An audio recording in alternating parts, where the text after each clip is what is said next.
खुश आमदीद दोस्तों, मैं हूं इब्तिसाम जाहिद और आप देख रहे हैं मेरा यूट्यूब चैनल। शुरू करते हैं आज की कहानी। मेरे वालिदैन का ताल्लुक दकियानूसी रवायत परस्त जमींदार घराने से था, लिहाजा बेटियों की पैदाइश पर सोग मनाया जाता था। वालिद साहिब सरकारी महकमे में औसत दर्जे के मुलाजिम थे, लेकिन विरासत में जरी जमीन मिली जिसकी पैदावार से बासानी गुजारा हो जाता था। हम 3 बहनें और 3 भाई थे। भाइयों की घर में अहमियत थी, जबकि हम बेटियां उनके सामने कोई हैसियत न रखती थीं, बल्कि फिक्र पड़ी रहती थी कि जायदाद और मलकियत में कहीं उन्हें हिस्सा न देना पड़ जाए। जब खाना तैयार हो जाता, पहले अच्छा हिस्सा भाइयों का निकाला जाता। फल फ्रूट, नए कपड़े, नेमतों पर अव्वल हक उनका था, और जो बचता वो बाद में हम बेटियों को दिया जाता था।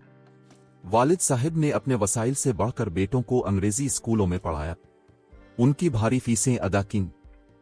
हमको वो सरकारी स्कूलों में भी नहीं पढ़ने दे रहे थे, मगर मैंने जिद की कि पढ़ना है। हम तीनों बहनों ने गवर्नमेंट के ऐसे तालीमी इदारों में पढ़ा जहां टाट पर बैठकर पढ़ना पड़ता था। फिर भी खुदा ने मदद की और हम पोजीशन लाए। जबकि मेरे तीनों भाई, जिनकी तालीम और ट्यूशन पर बाबा ने हजारों रुपए खर्च कर दिए, वो वाजिबी सा पढ़ पाए, क्योंकि उनको तालीम से ज्यादा घूमने फिरने और आराम करने से दिलचस्पी थी। कमसिनी में ही मेरे भाइयों की शादियां हो गईं। उन पर बेदरेग रुपया खर्च किया गया। फिर भाइयों को कुछ जमीन फरोख्त करके कारोबार भी किराए गए, मगर उन्हें कारोबार का तजर्बा ना था। जल्द ही बिजनेस ठप हो गया। मैट्रिक के बाद अम्मा बाबा हम लड़कियों को पढ़ने के कतई हक में ना थे। कहते थे, आगे पढ़कर क्या करना है, कोई शरीफ घर देखकर शादी कर देंगे। मेरी एक भाभी कुछ बेहतर थी, उसने हमारा साथ दिया और अम्मा को समझाया, उनको पढ़ने दें, पढ़ लिख कर जॉब कर लेंगी तो घर में कुछ पैसे आएंगे। यूं सोनिया भाभी के कहने पर अम्मा ने मुझे एमए तक पढ़ने दिया, जबकि मेरी बहनें एफए और बीए तक पढ़ सकें। मैंने एमए मुकम्मल किया तो अम्मा बोली, अलीना तुम जॉब क्यों नहीं कर लेती हो? मैंने कहा कि अम्मा जान, जब मेरी क्वालिफिकेशन के मुताबिक जॉब मिलेगी तो कर लूंगी। किसी प्राइवेट स्कूल में 1000-2000 पर तो उस्तानी लगने से रही। वो हैरत की तस्वीर बन गई।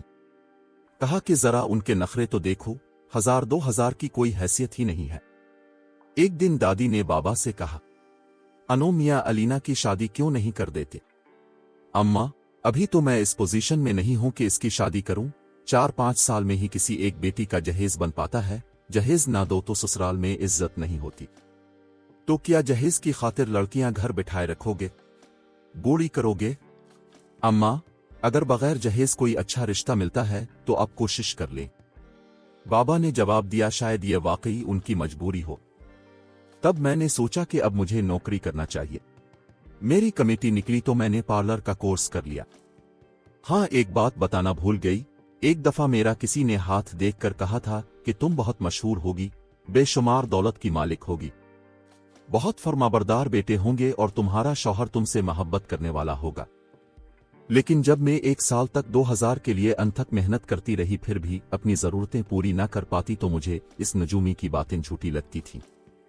जब सोच कर मुझको डिप्रेशन रहने लगा तो मैंने चाय पीनी शुरू कर दी, क्योंकि सर में अक्सर दर्द रहने लगा था। जब मुलाजमत से घर लौटती तो बार बार जी चाहता चाय पीऊं। अब अम्मा कहती, क्या बार बार चाय पीना फैशन है? ये नहीं सोचती हो कि सारा दूध चाय में खत्म हो जाता है। हालांकि 5 किलो दूध आता था और हमारी भाभियां अपने और अपने बच्चों के लिए जिस कदर चाहती दूध ले सकती थीं, क्योंकि अम्मा का कहना था कि दूध मेरे पोतों के लिए आता है।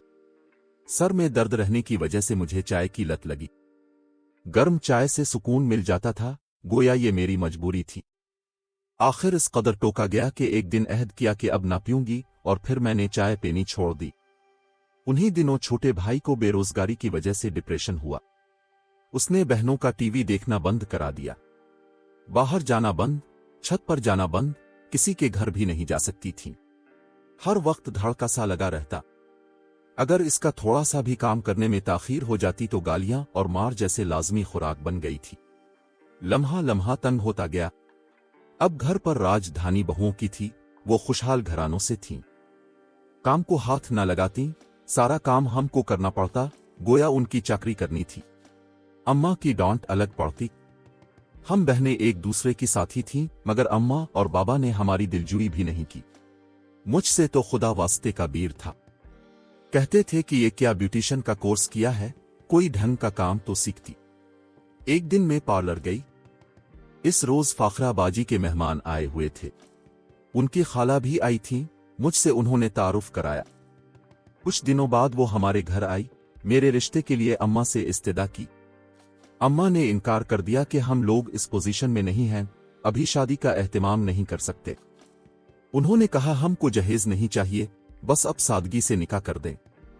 अम्मा बाबा हैरान हुए और खुश भी। फिर एक माह के अंदर अंदर मेरी शादी अजहर से हो गई। अजहर एक महकमे में काम करते थे और बहुत अच्छे इंसान थे। CSS करना उनका ख्वाब था। मैंने भी उनकी हिम्मत बंधाई कि आपको एक कोशिश जरूर करनी चाहिए। मेरी हिम्मत दिलाने की वजह से उन्होंने किस्मत आजमाने का फैसला कर लिया। शादी के बाद मैंने अपना पार्लर बनाने का फैसला किया। मेरा पार्लर अच्छा चल निकला क्योंकि मैं जिस इलाके में रहती थी वहां दूर दूर तक कोई पार्लर नहीं था। ये मैंने किस्मत आजमाई थी और किस्मत मेरा हाथ थाम कर तरक्की की तरफ ले जा रही थी। साथ ही बुटीक का काम भी स्टार्ट कर लिया। मेरे पास जो दुल्हनें तैयार होने के लिए आती थीं, वो अपना सुहाग का जोड़ा भी मुझे से ही बनवाती थीं। यूं मैं पूरे शहर और गर्दो नवा में मशहूर हो गई। ससुराल तो अल्लाह ने मुझे बेहतरीन दिया था। मेरे रब ने झोली में 2 बेटे भी डाल दिए, लेकिन मेरी शदीद ख्वाहिश थी कि अल्लाह मुझे बेटी दे। अजहर ने CSS पास कर लिया। वो सरकारी महकमे में एक अच्छे ओहदे पर फाइज हो गए।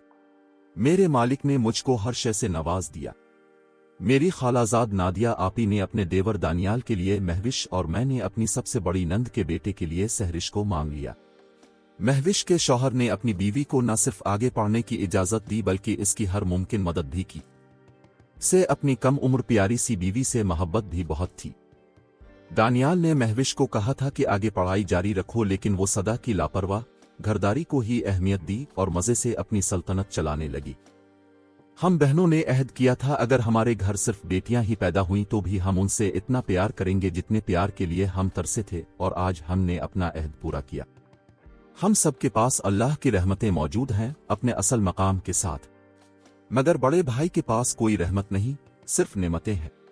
मंझले के हां सिरे से कोई बच्चे ही नहीं हैं और छोटे भाई के 2 बेटे हैं, दोनों गूंगे बहरे हैं। अल्लाह उन पर रहम करे। शायद अल्लाह को इस घराने में अपनी रहमत की तजलील पसंद नहीं आई थी, तभी बेटी किसी को ना दी। खुदा ने इनको वो दिया जिनकी उनको ख्वाहिश थी और हमको बेटे दिए और बेटियां भी दी। हमारे जाने के बाद बहुओं ने अपने खावंदों को खूब भड़काया और बूढ़े वालिदैन को इतने बड़े घर से निकालकर कोठी के साथ मुत्तसिल कच्चे मकान में रहने पर मजबूर कर दिया।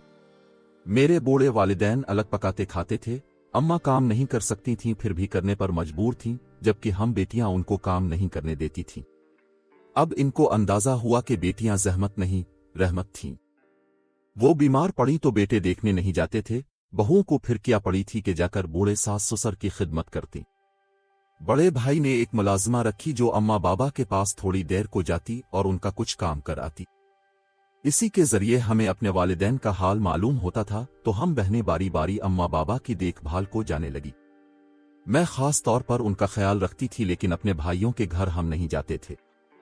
हमारा कम जाना उन्हें हमारा गुरूर लगता है।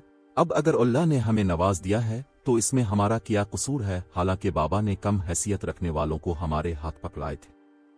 कहते थे अपने से कमतर लोगों में बेटियों के रिश्ते इसलिए देते हैं ताकि उनकी गर्दनें झुकी रहें। ये दुआ नहीं करते थे कि खुदा हर बेटी के नसीब अच्छे करे। इसको ससुराल में बहुत कुछ मिले, लेकिन हर इंसान का अपना नसीब होता है जो उसे मिलता है। आज हम बहने वालिदैन को संभाल रही हैं, उनका खर्चा उठाती हैं। ऐश कोशी ने भाइयों को निकम्मा कर दिया है। एक ने अपने हिस्से की जमीन भी फरोख्त कर दी। बाकी दोनों भाइयों का जमीन की पैदावार पर गुजारा है, लेकिन खुद कोई काम नहीं करते। उनकी बीवियां भी जमींदार घरानों से हैं, लिहाजा गुजारा हो रहा कि ससुराल वालों से भी कुछ मिल जाता है। आज के दौर में बच्चे इतने मसरूफ होते हैं कि बूढ़े वालिदैन की खबरगिरी के लिए वक्त नहीं निकाल सकते। लेकिन मेरी इस्तिदा है कि बच्चे जितने भी मसरूफ हों, उन्हें वालिदैन से गाफिल ना होना चाहिए। खास तौर पर उनकी पीराना साली का ख्याल करना चाहिए, क्योंकि माँ बाप और बुजुर्गों की दुआएं ही आपको जिंदगी में कामयाब व कामरान करती हैं। कैसी लगी आज की कहानी? कमेंट बॉक्स में जरूर आगाह करें। मुझे दीजिए इजाजत। खुदा हाफिज।